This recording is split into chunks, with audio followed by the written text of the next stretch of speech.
Mr. Prime Minister.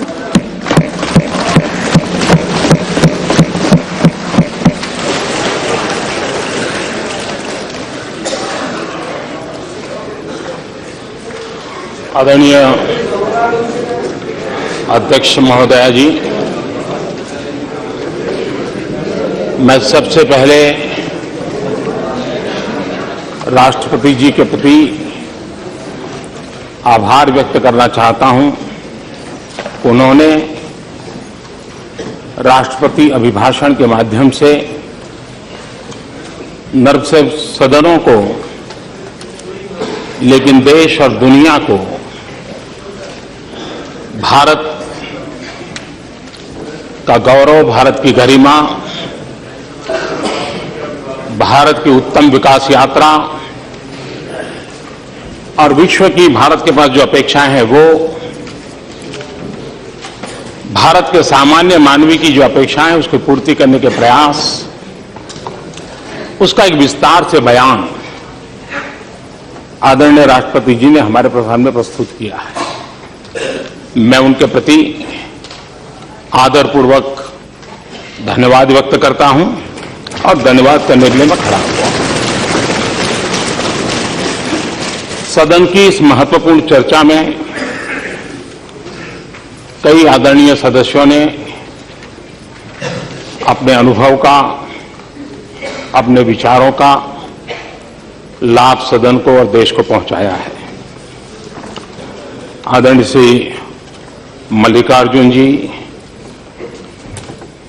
Shri Venkaiah Naidu ji, Meenakshi Lekhi जी, Harsimrat Kaur ji, Shri P Nagarajan जी, श्रीमान सौगत राय, श्रीमान भर्तृहरि मेहताब जी, श्रीमान जितेंद्र रेड्डी जी, मोहम्मद सलीम जी, सुप्रिया सुले जी, मुलायम सिंह जी यादव जी, राहुल गांधी जी, अनुप्रिया पटेल जी, श्री रियो जी, श्री ओवैसी जी, कई वरिष्ठ आदरणीय महानुभावों ने अपने विचार रखे हैं। उन सभी को मैं धन्यवाद कहता हूं क्योंकि इस विचार को उन्होंने, इस चर्चा को सशक्त बनाने में, सुरेख बनाने में अपना योगदान किया है। मैं आज इस सदन में हम सभी सांसदों की तरफ से स्पीकर महोदय का भी धन्यवाद करना चाहता हूं क्योंकि राष्ट्रपति जी के भाषण में संसद की कार्यवाही किस रूप में चलनी चाहिए, कैसा होना चाहिए, उसकी अपेक्षाएं व्यक्त की गई है। और ये अच्छी बात है कि हमने अपने बड़ों की सलाह माननी चाहिए, उनसे सलाह लेनी चाहिए। और राष्ट्रपति जी हमारे संवैधानिक व्यवस्था के सबसे बड़े पद पर हैं और उनकी सलाह हमने अवश्य माननी चाहिए। और मैं स्पीकर महोदय का विशेष रूप से इसलिए आभार व्यक्त करना चाहता हूं कि पिछले कुछ समय में उन्होंने कई नए इनिशिएटिव लिए हैं। उन्होंने जो श्री योजना प्रस्तुत की है, स्पीकर्स रिसर्च इनिशिएटिव, हम सभी सांसदों को अलग अलग विषयों पर रिसर्च मटेरियल मिले, हम लोगों का प्रबोधन हो। एक अच्छा प्रकल्प आपके द्वारा चल रहा है और वो संसद को क्वालिटेटिव चेंज लाने में उपयोगी होगा। मैं इसके लिए आपका आभार व्यक्त करता हूं। मैं अध्यक्ष महोदय का इस बात के लिए भी अभिनंदन करना चाहता हूं कि उन्होंने अगले 5 और 6 मार्च को पूरे देश के इलेक्टेड विमेन मेंबर्स को, असेंबली एंड लोकसभा, उनका एक सर्वदलीय सम्मेलन की घोषणा की है, घोषणा की। और हमारे भूतपूर्व राष्ट्रपति जी समेत सभी महिला लीडर्स का उसमें मार्गदर्शन मिलने वाला है। विमेन एम्पावरमेंट की दिशा में डिसीजन मेकिंग प्रोसेस में महिलाओं की भागीदारी को सुनिश्चित करने की दिशा में आपका एक अहम कदम है और मैं मानता हूं ये हिंदुस्तान के संसदीय गतिविधि के साथ एक अच्छा कदम आपने उठाया है और सभी दलों ने सहयोग किया है। सबसे बड़ी बात है कि सभी दल के विमेन सांसद मिलकर के इसको कार्ययोजना बना रहे हैं। एक बहुत ही अच्छा माहौल इसका तैयार हुआ है, इसके लिए मैं आपका आभार व्यक्त करता हूं। उसी प्रकार से बीपीएसटी ट्रेनिंग प्रोग्राम जो नए हमारे सांसद चुनकर के आए हैं उनकी लगातार प्रशिक्षण, उसमें भी काफी अच्छा आपके द्वारा काम का ओरिएंटेशन प्रोग्राम चल रहे हैं।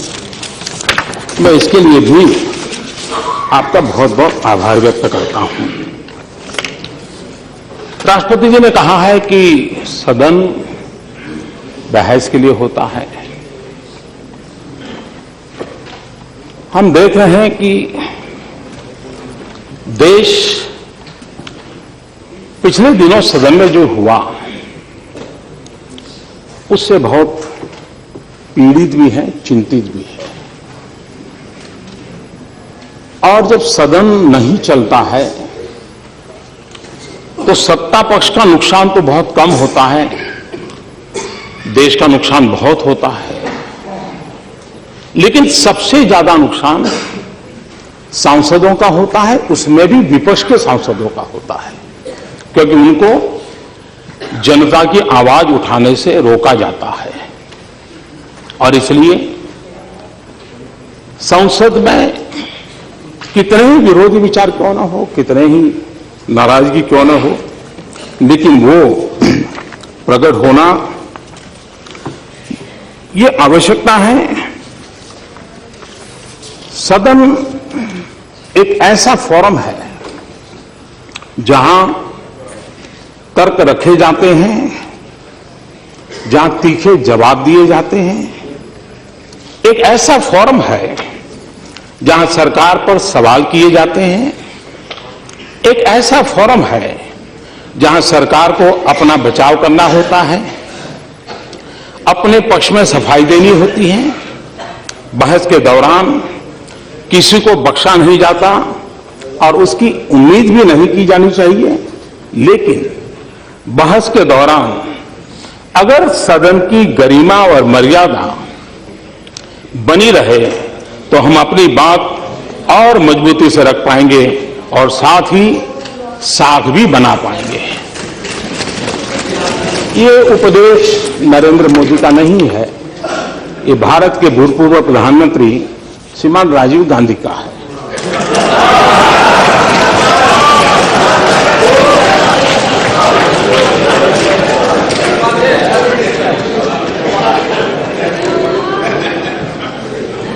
राष्ट्रपति जी की बात इसलिए महत्वपूर्ण है क्योंकि उन्होंने लंबे अरसे तक इस प्रक्रिया में भी अपने जीवन के महत्वपूर्ण वर्ष बिताए हैं और उन लोगों के साथ बिताए हैं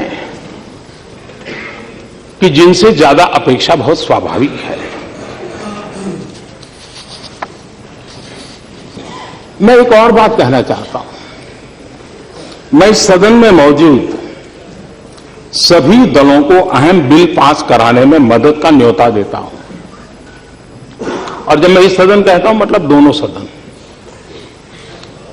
ये बिल लोगों के लिए है। ये बिल इसलिए जरूरी है ताकि सिस्टम से दलालों को खत्म किया जा सके।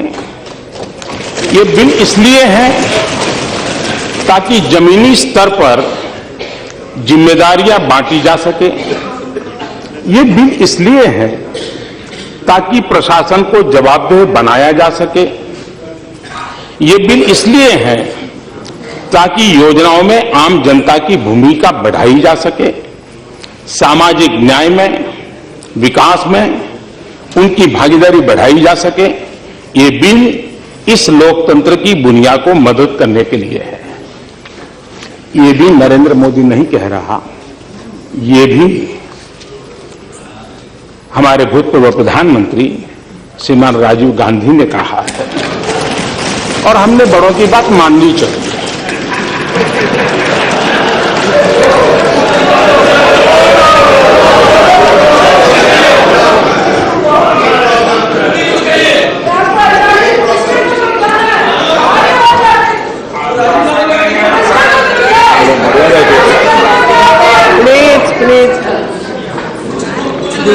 करके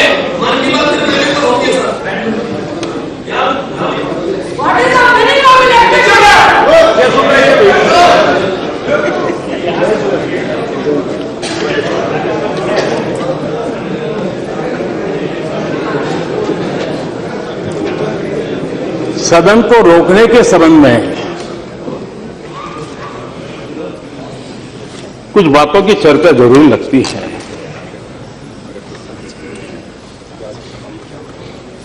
हमारे भूतपूर्व स्पीकर और यहाँ कुछ महानुभाव हैं जिनके वो गाइड एंड फिलोसोफर रहे लंबे अरसे तक, श्रीमान सोमनाथ चटर्जी। उन्होंने कहा कि ऐसे मुद्दों पर जिनके बारे में धारणा होती है कि वे महत्वपूर्ण है, सदन की बैठकों को रोकना पूरी तरह काउंटर प्रोडक्टिव है। दुर्भाग्य से राजनीतिक दलों में यह विचार पनपा है कि संसद की कार्यवाही में व्यवधान डालने और अंततः संसद को समय से पहले स्थगित करा देने से उस विषय का या मुद्दे का महत्व साबित हो जाएगा जिस पर विभिन्न पार्टियां विरोध कर रही हैं। संसद के कार्यों को बाधित करने को अगर देश के लोगों के खिलाफ युद्ध जैसा नहीं भी माने तो कम से कम संसदीय प्रणाली में आस्था की कमी तो मानना ही सही है। दुर्भाग्य से लगभग सभी राजनीतिक दल और यहां तक कि जो छोटे दल हैं उनका भी ऐसा ही विश्वास और नजरिया दिखाई दे रहा है। ये चिंता श्रीमान सोमनाथ जी ने भी सभी सदस्यों के सामने प्रकट की है। मैं एक और बात को आज कहना चाहता हूं सदन चलने के संबंध में। यहां हम संसद में जो भारत की सॉवरेनिटी अथॉरिटी है, भारत की सॉवरेन अथॉरिटी है, भारत के शासन की जिम्मेदारी लेकर आए हैं। निश्चित रूप से इस सॉवरेन बॉडी का सदस्य होने से बड़ी जिम्मेदारी और बड़ा सौभाग्य कुछ भी नहीं हो सकता, क्योंकि यह इस देश की विशाल जनसंख्या की नियति के लिए जिम्मेदार है। ये सदन हम में से सभी को अगर हमेशा नहीं तो जीवन में कभी न कभी जिम्मेदारी का यह बड़ा एहसास जरूर हुआ होगा, और जिस डेस्टिनी के लिए हमें बुलाया गया है उसे हमने महसूस जरूर किया होगा।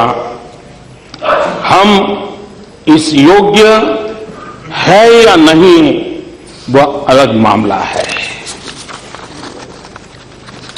अतः इन 5 वर्षों के दौरान हम अपने कार्यों में न केवल इतिहास के किनारे खड़े रहें बल्कि कभी कभी हम इतिहास बनाने की प्रक्रिया में भी शामिल हुए। ये बात सांसदों के संबंध में इतनी ऊंची कल्पना हमारे प्रथम प्रधानमंत्री आदरणीय पंडित जवाहरलाल नेहरू जी ने 1957 में व्यक्त की थी। तब तो हम में से कोई नहीं थे, हम में से कोई नहीं था उस समय भी ये चिंता हम में से, और हमारे दल के तो कोई नहीं थे उस समय ये बात आपने कही थी। मैं इसलिए कह रहा हूं क्योंकि ये देश को जानना जरूरी है। इसी लोकसभा में हो हल्ले के बीच आपकी दृढ़ता के कारण, आपके उच्च मनोबल के कारण कुछ बिल पास हुए, लेकिन वे आगे नहीं पहुंच पाए। नेशनल वाटरवे बिल,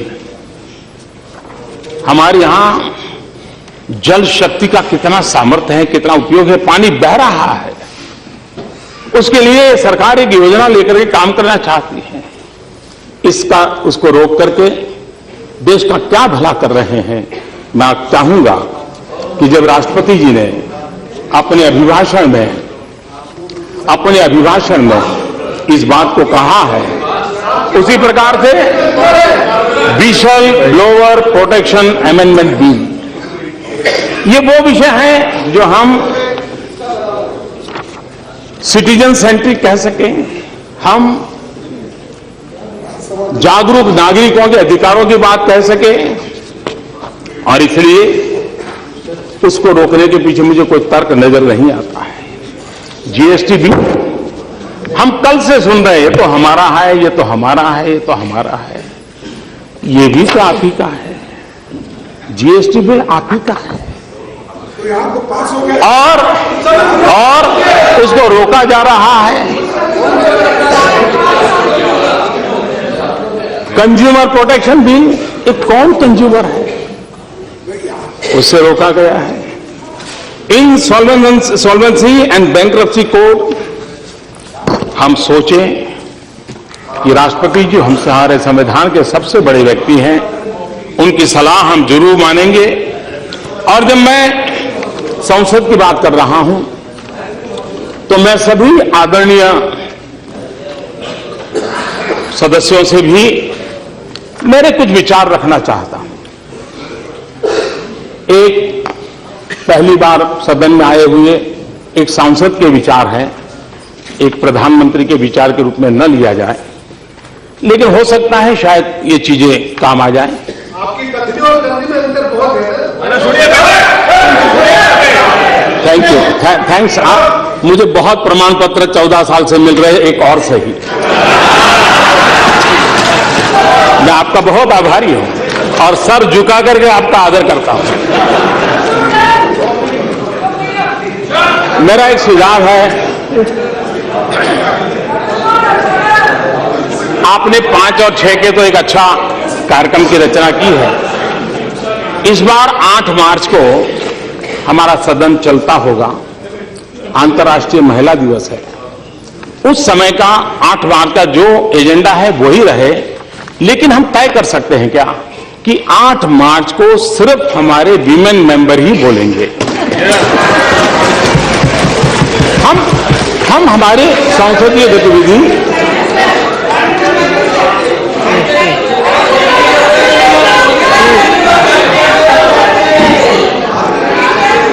उसी प्रकार से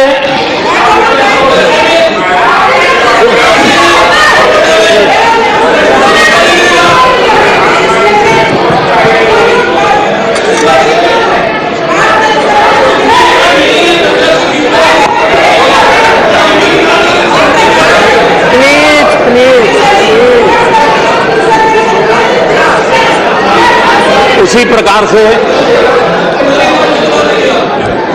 हम बहुत समय, हमारे समय ऐसा था, आपके समय ऐसा है, आप ऐसे हैं, हम वैसे हैं, ये हम करते रहते हैं। और देश को अब हमारे विषय में पूरा पता है, इसलिए देश को कोई तकलीफ नहीं। हम सब कौन हैं, कहां खड़े हैं, क्या सोचते हैं, देश पूरी तरह जानता है। लेकिन क्या, मैं सभी वरिष्ठ महानुभाव से मार्गदर्शन चाहूंगा कि क्या हम वर्ष में 2 सत्र के समय या एक सत्र तय करें। उस पूरे सत्र के दरमियान एक वीक ऐसा हो कि जिस वीक में सिर्फ जो फर्स्ट टाइमर एमपी है उन्हीं को बोलने के लिए निमंत्रित किया।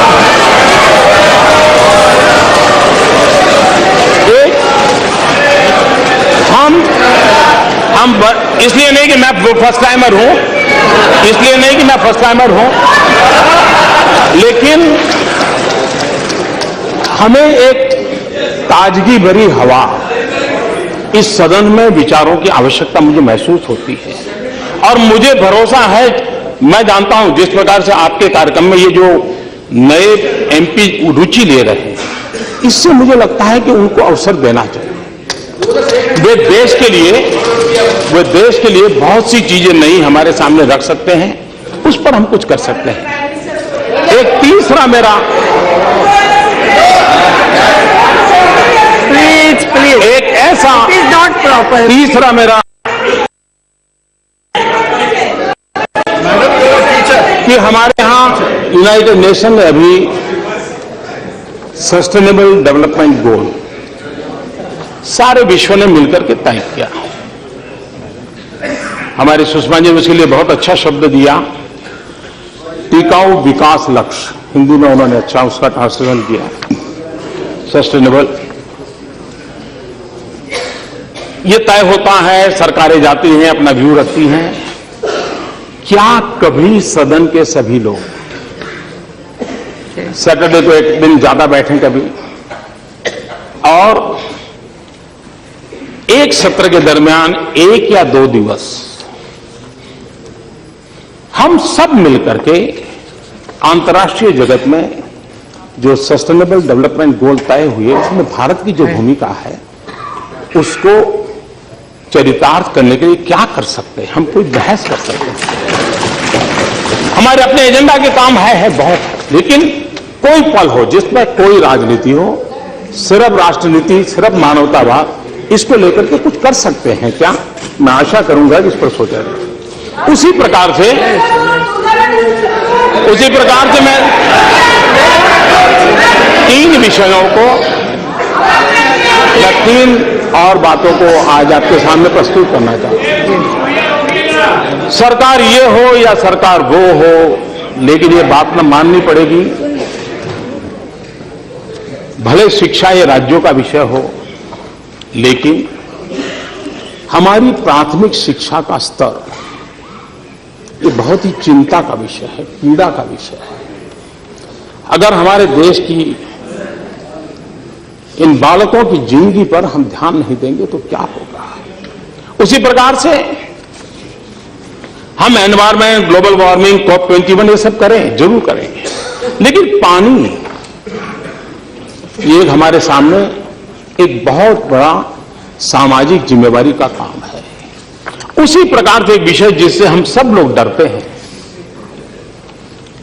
डरने के कारण भी हैं, मैं उसकी गहराई में जाना नहीं चाहता, लेकिन न्याय में विलंब न्याय न देने के बराबर ये हम सब बोलते हैं। आज भी हमारे लोअर कोर्ट में इतनी पेंडेंसी है, क्या कभी सदन में बैठ के हम उसके रास्ते क्या हो, कैसे उपाय निकालें? इस प्रकार के 1-2 विषय हम तय करें और 6 महीने के पहले तय करें। हम एक्सपर्ट लोगों के पेपर्स मंगवाए, पेपर सर्कुलेट करें और बहुत ही क्वालिटेटिव बहस करके उसमें से कोई एक्शनेबल पॉइंट हम निकाल सकते हैं क्या? और वो इस सदन की मालिकी होगी, किसी सरकार की नहीं होगी। सरकार को गौरवगान करने के लिए नहीं होना चाहिए। इस सदन में यहां भी बहुत अनुभवी लोग बैठे, बहुत अनुभवी लोग बैठे, और इसलिए ऐसा एक सामूहिक चिंतन हो। और मुझे मालूम है सतपति जी ने पिछली बार एक अच्छा विषय रखा था कि क्यों न एक दिन सदस्यों का हो। मैं उसी बात को थोड़ा और स्ट्रक्चर वे में आज प्रस्तुत कर रहा हूं।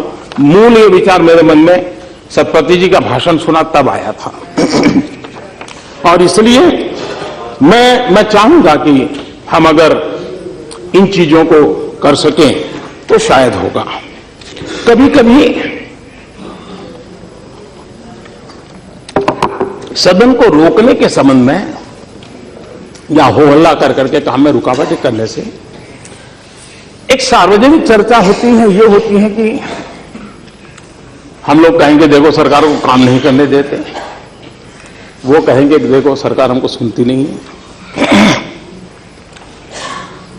किसी को लगता है देखो हमने दिखा दी हमारी ताकत, भले हम कम हैं लेकिन हम, ये सब चल रहा है। लेकिन एक और बात है जिस पर ध्यान देने की आवश्यकता है, ये सदन क्यों नहीं चलने दिया जाता है? इसलिए नहीं कि सरकार के प्रति रोष है, एक इंफीरियरिटी कॉम्प्लेक्स के कारण नहीं चलने दिया जाता, क्योंकि विपक्ष में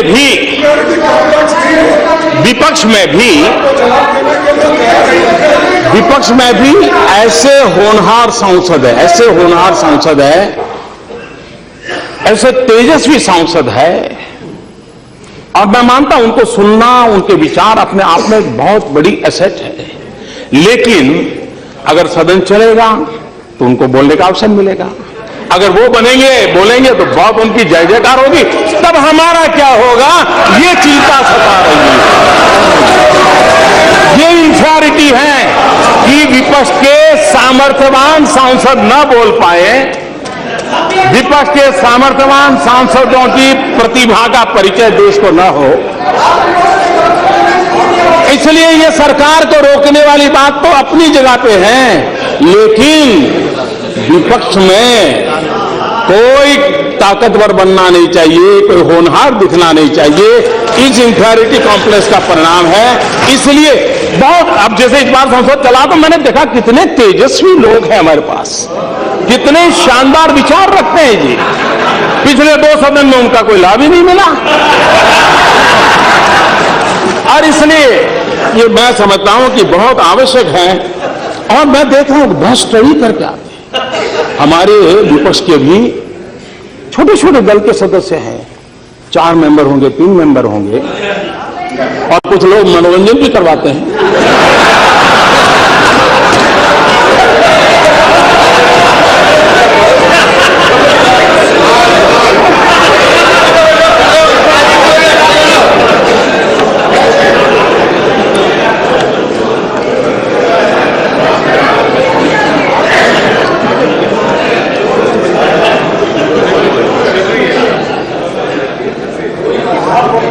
मेरे मन में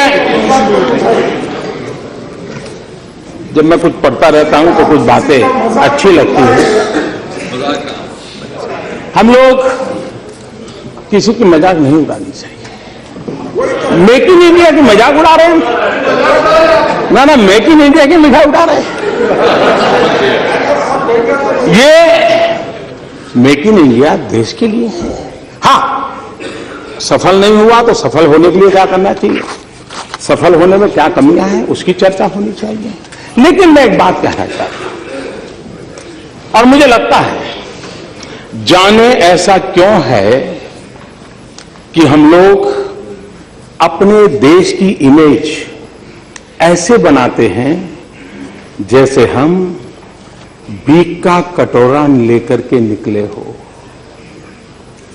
और जब हम खुद ऐसा कहते हैं तो दूसरे लोग यही बात और ज्यादा चिक करके कहते हैं और ज्यादा मजबूती से कहते हैं। ये मैं नहीं कह रहा हूं, श्रीमती इंदिरा गांधी कह रही है। ये 1974 में इंद्रप्रस्थ कॉलेज में आपने, इंदिरा जी ने ये भाषण किया था। और इसलिए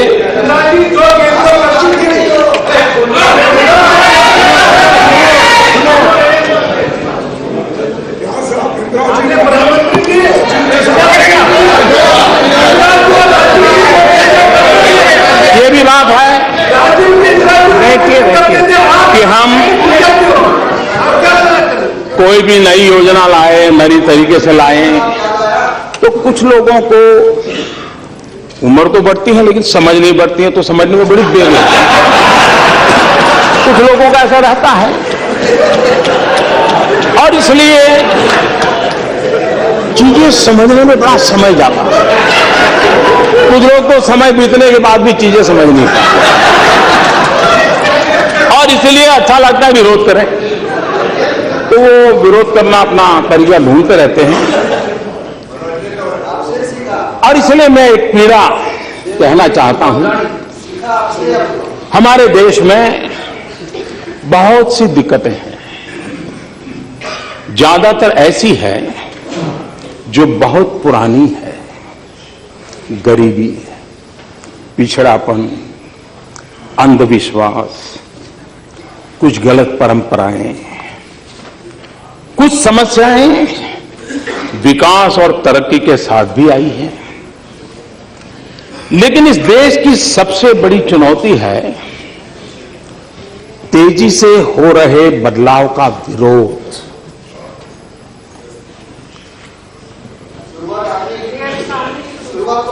ये विरोध पढ़े लिखा तबका भी बहुत मुखर तरीके से करता है। जैसे ही कोई खास काम आगे बढ़ता है, 100 कारण बताए जाने लगते हैं कि ये काम क्यों नहीं करना चाहिए।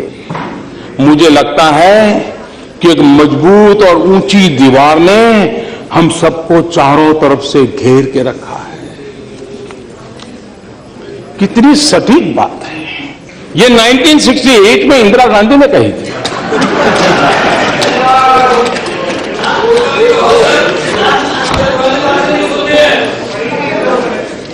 यहां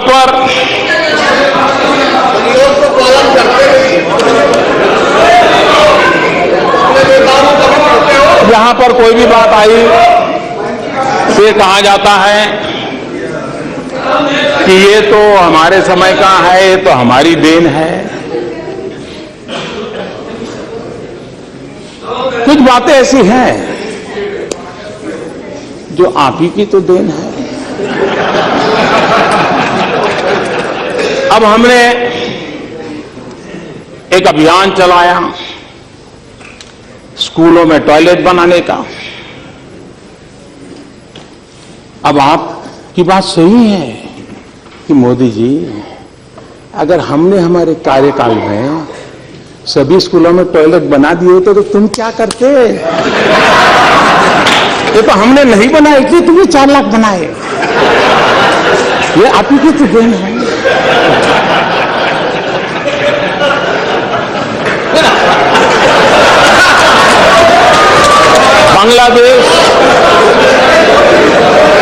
बांग्लादेश की सीमा का विवाद, इतने दशकों के बाद बांग्लादेश सीमा का विवाद सुलझा। आप कह सकते हैं, देखो हमने अगर हमारे कार्यकाल में कर दिया होता तो मोदी तुम्हारा अचीवमेंट कहां होता है? तो तुम्हारे लिए हमने छोड़ के गए थे, आप ही को देने। अब आप ही की तो देना है। 18,000 गांव, 18,000 गांव आजादी के इतने सालों बाद अंधेरे में डूबे हुए हो, और अगर हम उन गांवों में बिजली पहुंचाए तो आप गर्व से कह सकते हो कि मोदी जी ये 18,000 हमने, हमारी तो देन है, तभी तो आप कर रहे हो। और इसलिए ये आप ही की देन है, इसका मैं कोई इनकार नहीं कर सकता। 60 साल के आपके ही कारोबार का ये परिणाम है, इसका कोई इनकार नहीं कर सकता है। और इसलिए कभी कभी बड़े गर्व के साथ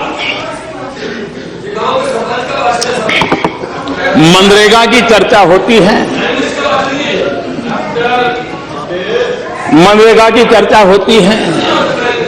ज्ञान देने की जरूरत नहीं है। मैं जरा कहना चाहता हूं, इसका इतिहास 50 साल पुराना है, लेकिन उसके पहले भी राजे रजवाड़ों के जमाने में भी ऐसी कुछ न कुछ बातें चलती थी। आप देखिए 1972 महाराष्ट्र की रोजगार गारंटी योजना 1972 में आई। 1980 में national rural employment programme NREP, in 1980 में उसका रिकॉम्बिनेशन हुआ। 1983 में rural landless employment guarantee programme RLEGP, ग्रामीण भूमिहीन रोजगार गारंटी कार्यक्रम आया। ये सब इनकारनेशन होते गए, योजनाओं का पुनर्जन्म होता गया। उसके बाद 1989 में जवाहर रोजगार योजना JRY, ये मनरेगा का पिछले जन्म का नाम है। लेकिन मैं हैरान हूं, बाद में जवाहरलाल जी का नाम निकाल दिया गया और किसी और ने नहीं निकाला। उसी दल ने निकाला जो हमें कोसते रहते हैं। उसके बाद 1993 एम्प्लॉयमेंट एश्योरेंस स्कीम EAS सुनिश्चित रोजगार योजना ये आया। उसके बाद वाजपेयी जी की सरकार आई, तो उस समय इन सभी योजनाओं में से जो भी अच्छा था ले लेकर के संपूर्ण ग्रामीण रोजगार योजना SGRY ये शुरू हुआ।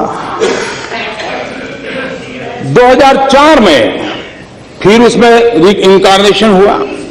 National food for work programme, काम के बदले अनाज का राष्ट्रीय कार्यक्रम आया। और उसके बाद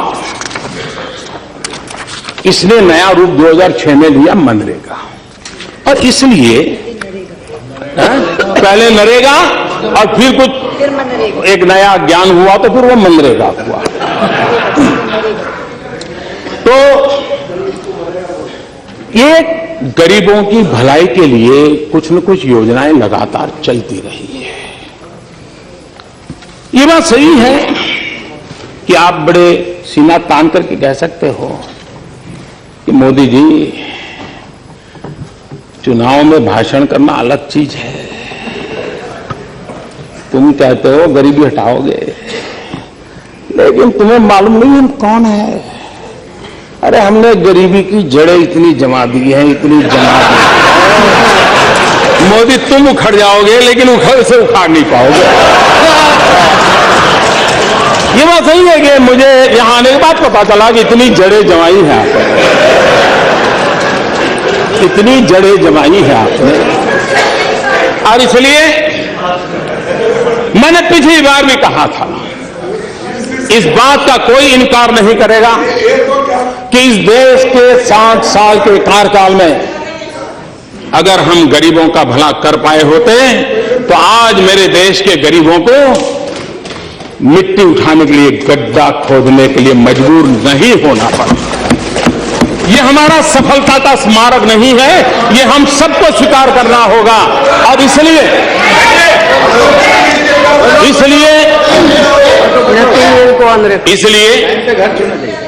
ये हमारा दायित्व भी बनता है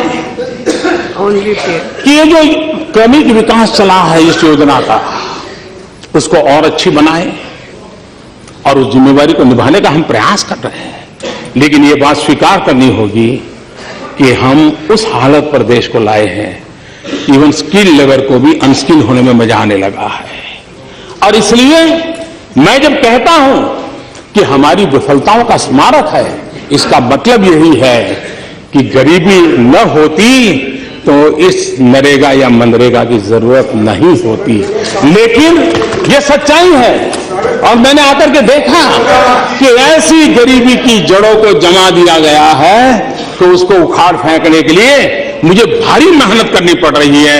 और उसके लिए हम अभी जो फिलहाल जो योजना चली है उसमें जो कमियां हैं उन कमियों को कैसे दूर करना, उसकी दिशा में हम प्रयास कर रहे हैं।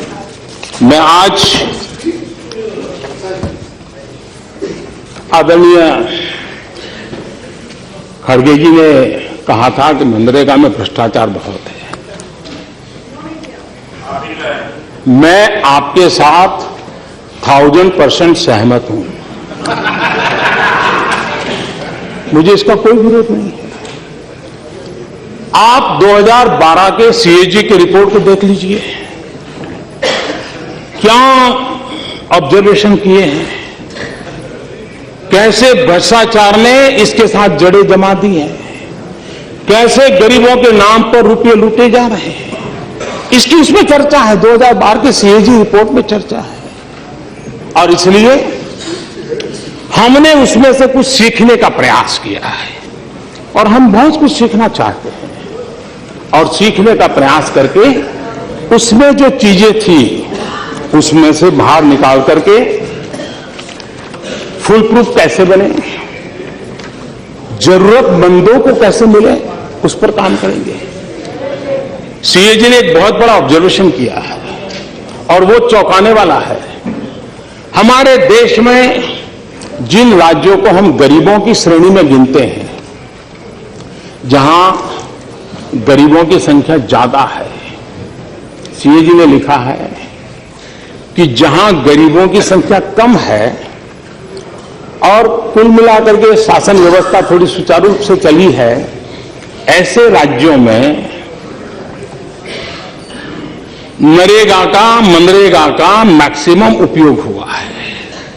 लेकिन जहां सचमुच में गरीबी है, जहां सबसे ज्यादा जरूरत है, वहां इसका कम से कम उपयोग हुआ है। मतलब ये गरीबों को टारगेट करके पहुंचाने में हम उतने सफल नहीं हुए हैं। और इसलिए हमारी दायित्व बनता है कि हम इसको और अधिक परफेक्ट कैसे बनाएं, ताकि जिन राज्यों में गरीबों की संख्या की मात्रा ज्यादा है, जिस राज्यों की गरीबी ज्यादा है, ये उस तरफ कैसे जाए। समृद्ध राज्यों की क्षमता है इन सारी चीजों को व्यवस्था में पहने। हमने उस दिशा में कोशिश की है कि ऐसे राज्यों को ये कैसे पहुंचे। हमने जैम योजना के साथ जनधन, आधार एंड मोबाइल, ये पैसे डायरेक्ट बेनिफिशियरी को पाई, उसकी दिशा में बड़ा अभियान चलाया है। तो उसके कारण बिचौलियों की संख्या नष्ट करने में शायद हमें सफलता मिलेगी।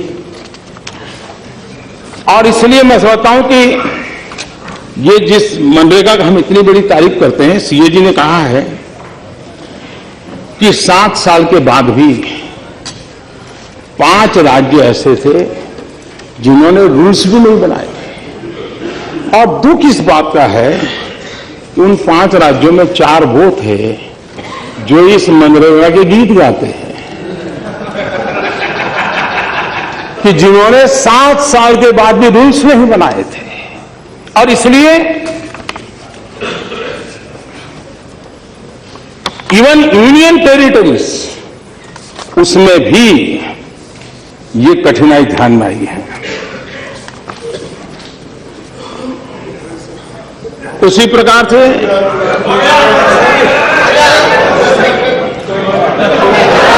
8 राज्यों में 4 ब्लॉक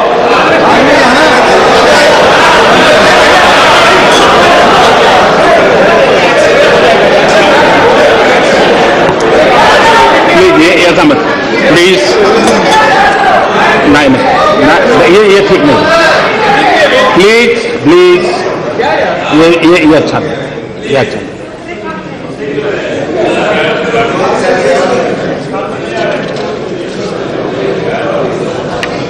इतना ही नहीं, 100 दिन का हमारा लक्ष्य हम कभी भी पूरा नहीं कर पाए। एवरेज 30 दिन 40 दिन से गाड़ी अटक जाती है। हमने जिस प्रकार का उसका नया स्ट्रक्चर बनाने का प्रयास किया है, उसमें टारगेटेड हो, अधिकतम रोजगार मिले, अधिकतम दिवस तक रोजगार मिले, बिचौलिए समाप्त हो, पाई पाई का सही उपयोग हो और उसकी ऑडिट की व्यवस्था हो। इस दिशा में हमने भरपूर प्रयास किया है। और इसलिए मुझे विश्वास है आज श्रमिकों के बैंक डाकघर खातों में सीधे अंतरण के इलेक्ट्रॉनिक तरीके से ये पैसे जाते हैं। 94% श्रमिकों को इसी माध्यम से भुगतान करने की दिशा में हम आगे बढ़े हैं।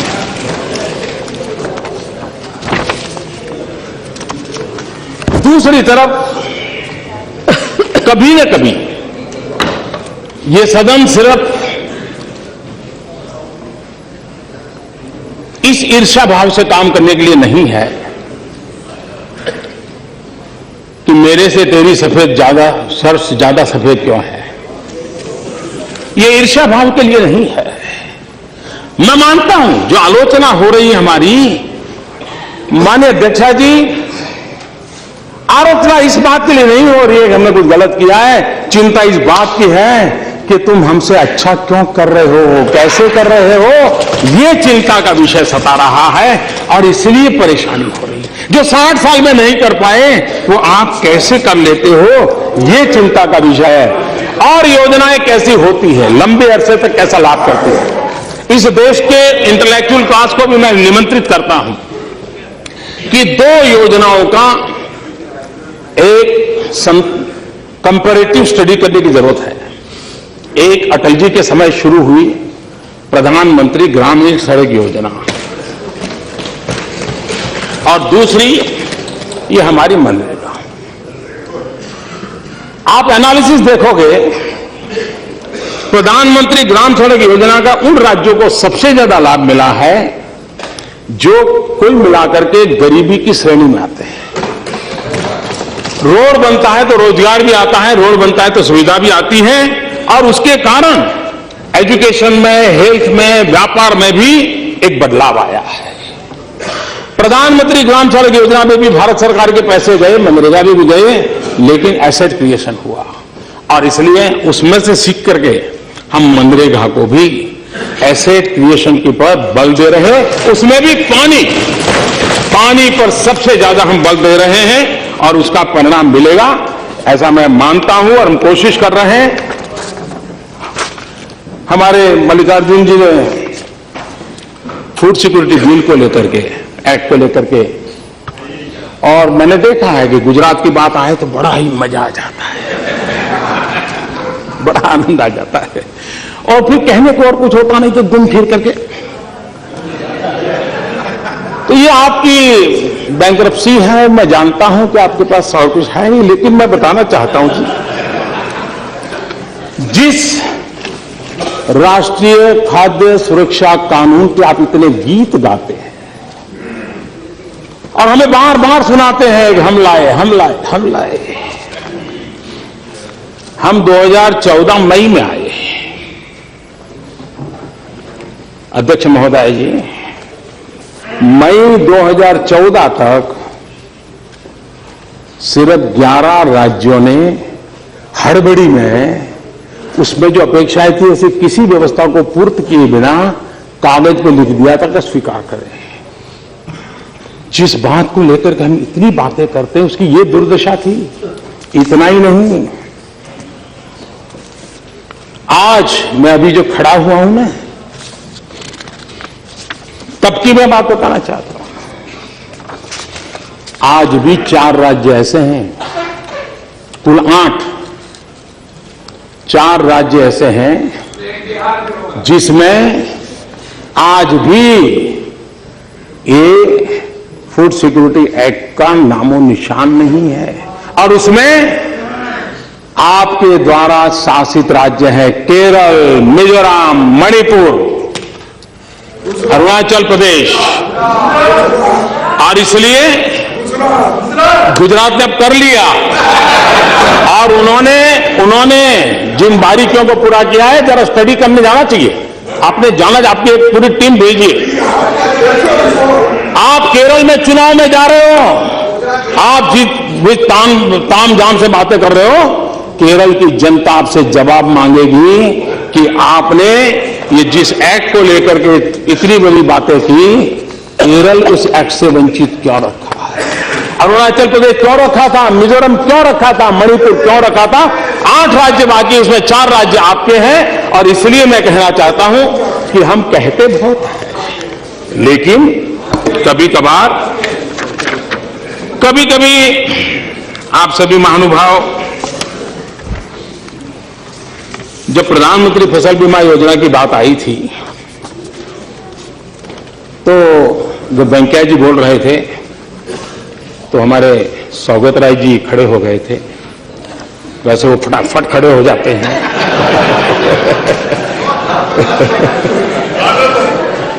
और जब वो खड़े हो जाते हैं तो उनके दल वाले भी देखते क्या करेंगे बता रही है। सौगत राय जी ने कहा कि भाई ये किसान फसल बीमा योजना है, प्रधानमंत्री फसल बीमा योजना, ये तो सिर्फ 45 डिस्ट्रिक्ट के लिए है। तो एक जानकारी मैं कहना चाहता हूं सौगत राय, ये 1 अप्रैल से देश के सभी गांव, सभी किसानों के लिए लागू होगा। लेकिन इस योजना की एक और ब्यूटी है जिसकी तरफ में आपका, और जो 45 जिलों में पायलट प्रोजेक्ट के रूप में हमने ली है। अब ये पायलट प्रोजेक्ट इसलिए है क्योंकि इसमें सफलता मिले ना मिले, लोगों को पसंद आए ना, 50 विषय होते हैं, हमने ये कहा है कि प्रधानमंत्री फसल बीमा योजना के साथ कोई दो चीजें और इंश्योरेंस में आप जोड़ सकते हैं क्या, और उसके लिए हमने किसानों को एक प्रायोगिक रूप में देने का तय किया। एक प्रधानमंत्री जीवन ज्योति योजना, जीवन ज्योति बीमा योजना, दूसरी प्रधानमंत्री सुरक्षा बीमा योजना, तीसरी छात्र सुरक्षा योजना, चौथी गैर अग्नि दुर्घटना बीमा योजना, पांचवी कृषि संयंत्र पंप सेट बीमा योजना, छठवीं ट्रैक्टर बीमा योजना और सातवीं मोटर बाइक बीमा योजना। ये किसान के साथ जुड़ी हुई 7 चीजें हैं।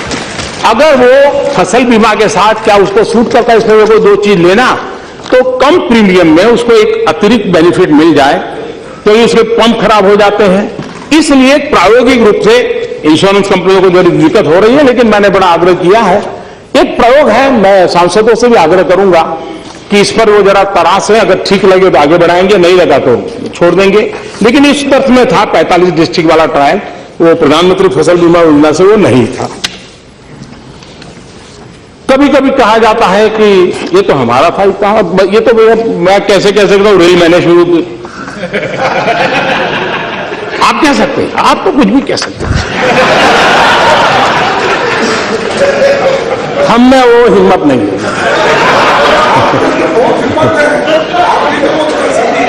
और इसलिए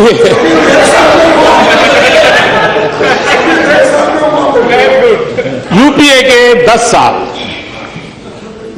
रेलवे, सुरेश जी हूं,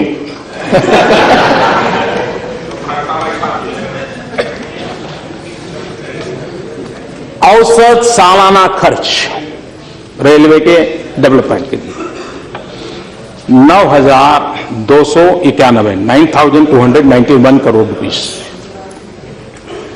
हमारे इस 2 साल में 32,587 crore rupees.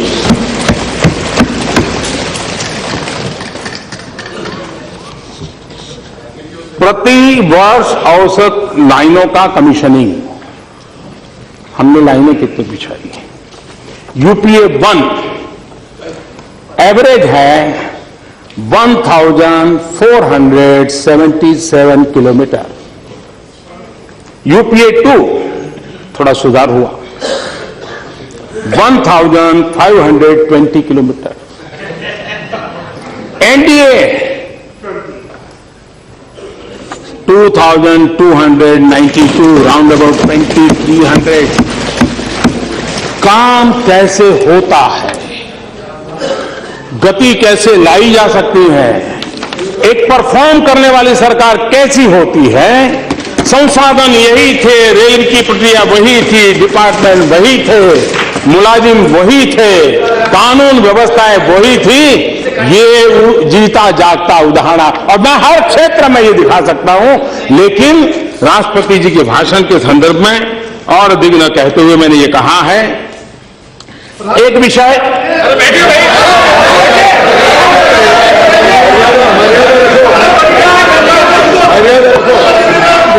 Madam speaker, you have to name him, what is this? Nothing will go on record. Buriya ji का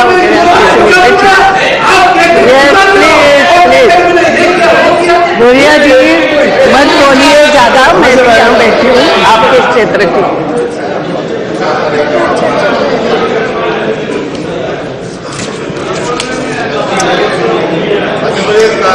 आदरणीय अध्यक्ष महोदया, एक बात हमेशा ही चर्चा में रहती है फाइनेंस के संबंध में,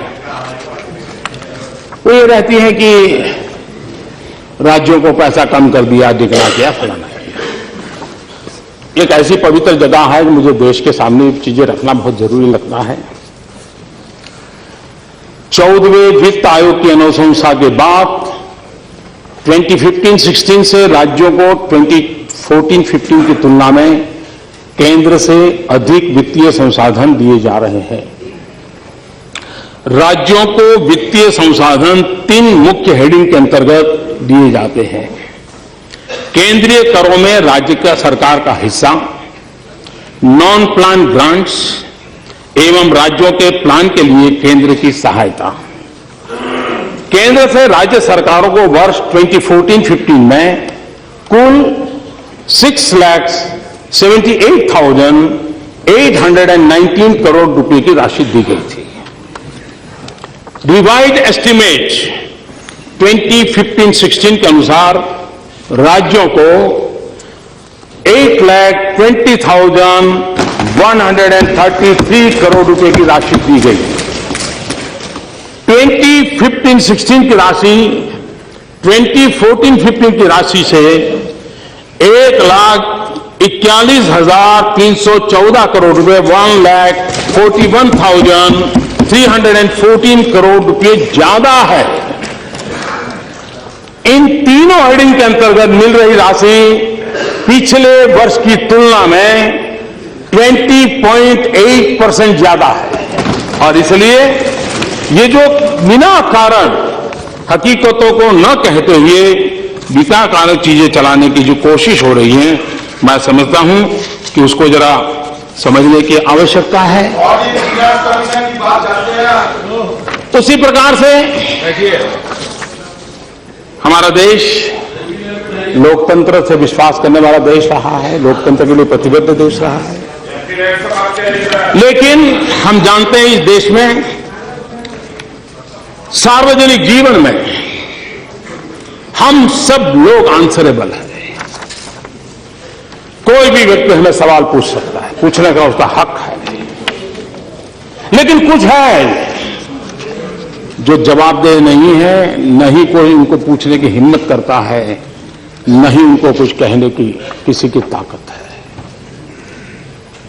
और जो करने जाते हैं उनका क्या हाल होता है वो मैंने देख चुका हूं। लेकिन मैं घटना का सिर्फ जिक्र करना चाहता हूं, अर्थ आप लोग लगाइए। रशिया के राष्ट्र प्रमुख श्रीमान क्रुश्चेव जब स्टालिन की मृत्यु हो गई, वो उनके साथी थे, तो स्टालिन की मृत्यु के बाद ये जहां जाते थे क्रुश्चेव स्टालिन की बड़ी आलोचना करते थे, बहुत ही कठोर शब्दों में निंदा करते थे, कुछ भी कहते थे। और ये हर जगह पे वो करते थे। तो एक बार एक सभागृह में क्रुश्चेव अपनी बात बता रहे थे और स्टालिन को उन्होंने जम करके अपना ही पूर्व के नेता को उनकी मृत्यु के बाद बहुत कोसा। एक नौजवान खड़ा हो गया पीछे से, उसने कहा मिस्टर क्रुश्चेव मैं आपसे सवाल पूछना चाहता हूं। बोले आप स्टालिन को इतनी गालियां दे रहे हो, इतना बदनाम कर रहे हो, उसके लिए जब वो जिंदा थे आप उनके साथ काम करते थे, तब आपने क्या किया? ये जो हालत पैदा हुई आपने क्या किया? सारे सभागृह में सन्नाटा छा गया। जब सभागृह में सन्नाटा छा गया और कुछ पल के बाद क्रुश्चेव ने कहा जिसने सवाल खड़ा किया है वो जरा खड़े हो जाओ। वो खड़े हो गए। उन्होंने कहा तुम्हें जवाब मिल गया? तुम जो आज कर पा रहे हो स्टालिन के जमाने में मैं चाहता था लेकिन नहीं कर पाता था। और इसलिए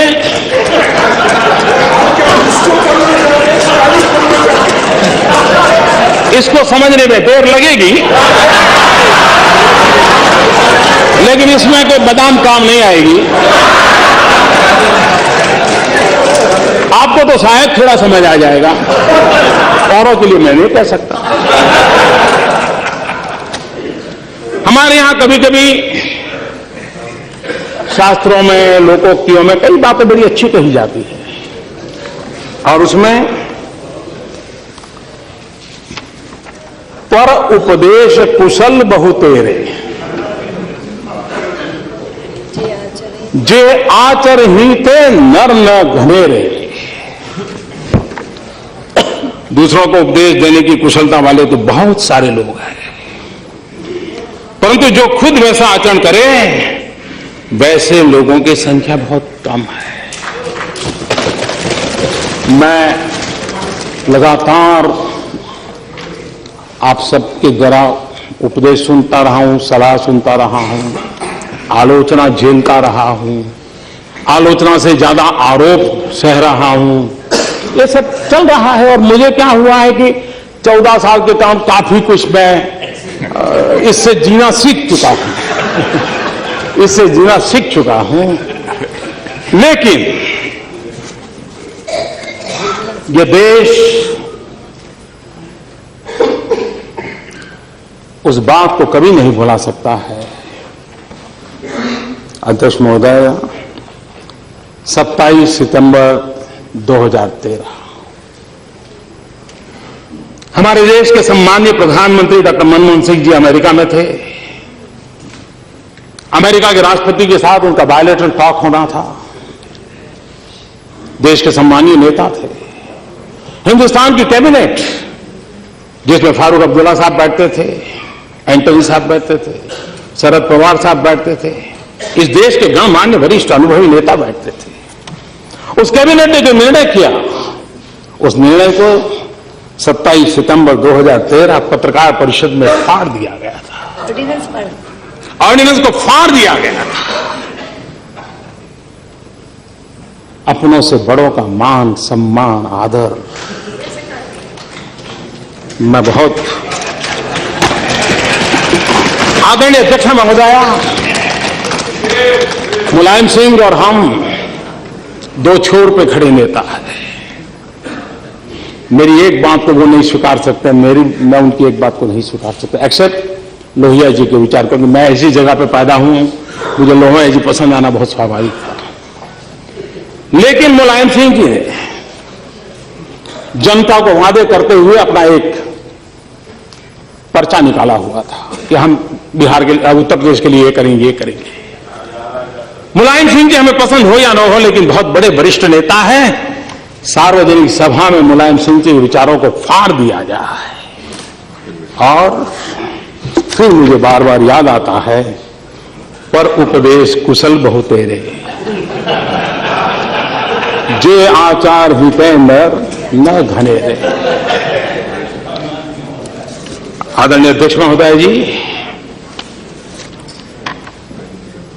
देश लोकतंत्र में आगे बढ़ने के लिए जितना हमारे सामने एक आवश्यकता मुझे लगती है, मैं अभी जो बात करने जा रहा हूं शायद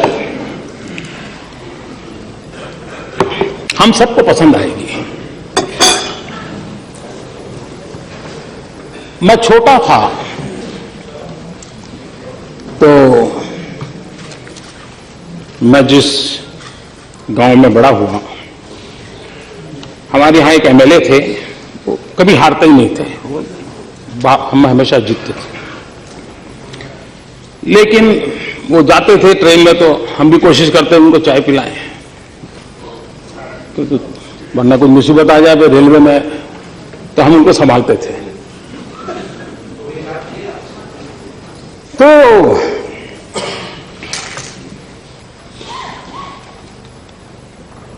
हम देख रहे थे कि हमारे देश में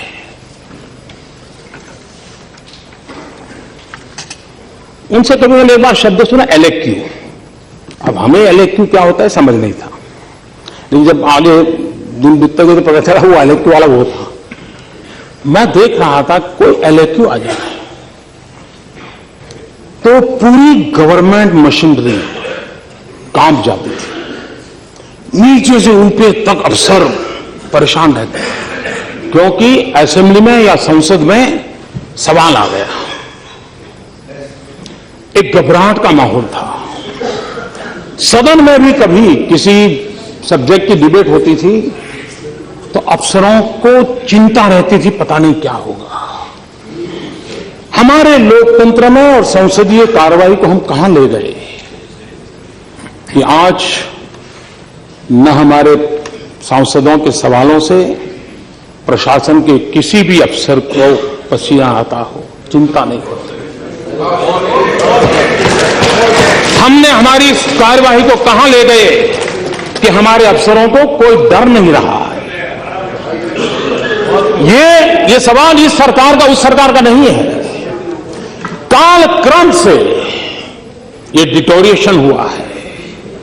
जब संसद के अंदर भले ही प्रतिपक्ष का एक ही अकेला संसद क्यों न हो, उसके दल का और कोई भी सदस्य न हो, लेकिन सरकारी मुलाजिमों के लिए, गवर्नमेंट मशीनरी के लिए वो प्रधानमंत्री से कम नहीं हो सकता है।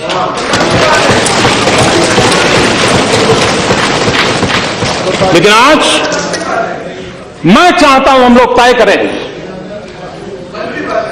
तू मैं हम करेंगे। आप मुझे कोसेंगे, मैं आपको कोसूंगा, और अफसर ताली बजाते हैं, मजा लेते हैं।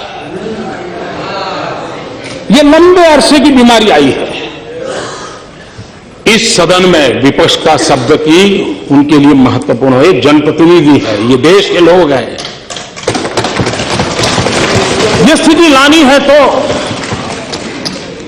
ये हम तू मैंने करके जो स्कोरिंग करते हैं, मीडिया में छा जाते हैं, हमको लगता है हमने बहुत कुछ कर लिया, लेकिन अफसरशाही की अकाउंटेबिलिटी खत्म होती जा रही है।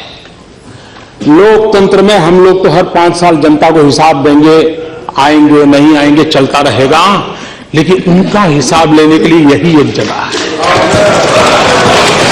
और इसलिए हमारी संसदीय कार्य प्रणाली में हम सभी को, सभी सदस्यों को, एक क्यों न हो, वो प्रधानमंत्री से कम नहीं है। और इसलिए ये आवश्यक है कि हमारी एग्जीक्यूटिव की अकाउंटेबिलिटी कैसे हम बढ़ाएं। ये जब तक हम मिलकर के नहीं करेंगे, ये अकाउंटेबिलिटी संभव नहीं होगी। और तब एक सरकार को गालियां पड़ेगी, दूसरी सरकार आएगी, उनकी मजा लेना बंद नहीं होगा। हमारे सामने एक चुनौती है, मैं मानता हूं, और इस चुनौती को हमने पूरा करने की दिशा में सामूहिक प्रयास करना पड़ेगा। इसमें आपको भी ये भुगतना पड़ा है। मैं तो लंबे समय तक इस काम को करके आया हूं, तो मुझे मालूम है, मैं किसी का दोष नहीं देता हूं, लेकिन ये हम अखबार में क्या छपेगा उसकी चिंता में, तू मैं में लगे रहते हैं। उसके कारण लाखों मुलाजिम है, लाखों, अरबों खरबों रुपए का तनख्वाह जा रहा है। योजनाओं की कमी नहीं है, न आपके समय कमी थी, न मेरे समय कमी है। सवाल यह है कि हम अकाउंटेबिलिटी को कैसे लाए। इस सदन में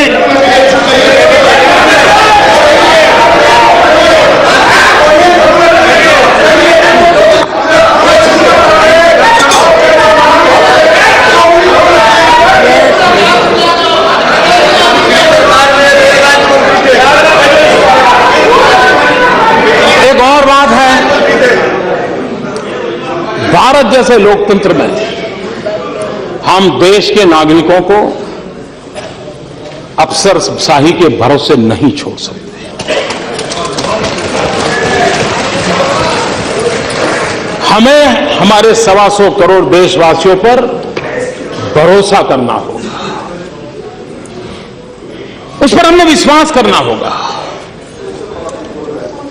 और एक बार अगर हम 125 करोड़ देशवासियों पर विश्वास करके चलेंगे, मुझे विश्वास है कि ये देश का नागरिक हमसे कोई बहुत नहीं मांग रहा है, वो हमारे साथ चलने के लिए तैयार है। हमने उस दिशा में कुछ प्रयास किए, वो बहुत बड़े हैं ऐसा मेरा दावा नहीं है, लेकिन इस दिशा में जाना है। हमने छोटे मुलाजिमों के लिए इंटरव्यू क्यों बंद किया? इसलिए कि हमें उस नागरिक पर भरोसा करना सीखना है। हमने नागरिकों को, बेचारों को जेरोक्स के जमाने में भी गैजेटेड ऑफिसर के पास सिग्नेचर लेने जाना, और कभी एमपी एमएलए के घर के पास कतार लगा के खड़ा रहना पड़ता था, और एमपी एमएलए उसका चेहरा भी नहीं देखता था। एक छोटा सा लड़का होता था, सब पे मार मार करके दे दे रहा था। हमारे उस 10वीं 12वीं क्लास के बच्चे पर तो भरोसा था, लेकिन उस नागरिक पर हमारा भरोसा नहीं था। हमने उसको नष्ट कर दिया, क्योंकि नागरिक पर भरोसा होना चाहिए। जब फाइनल जॉब लेगा, आएगा, अपने दिखाएगा। अभी हमने बजट में बहुत बड़ी अहम बात रखी है कि 2 करोड़ रुपए तक हम कुछ नहीं पूछेंगे, आप जो चाहो हम दे दो, हम ले लेंगे। विश्वास बढ़ाने का माहौल बढ़ाना है। ऐसे कोई नए सुझाव है तो आप जरूर दीजिए। मैं चाहूंगा कि सरकार आदत डाले, ये सरकार को भी कर सुधरना चाहिए, इस सरकार में भी सुधार आने चाहिए और आपकी मदद के बिना नहीं आएंगे जी। आपकी मदद चाहिए मुझे, आप लोगों का साथ चाहिए, आपके अनुभव का मुझे लाभ चाहिए।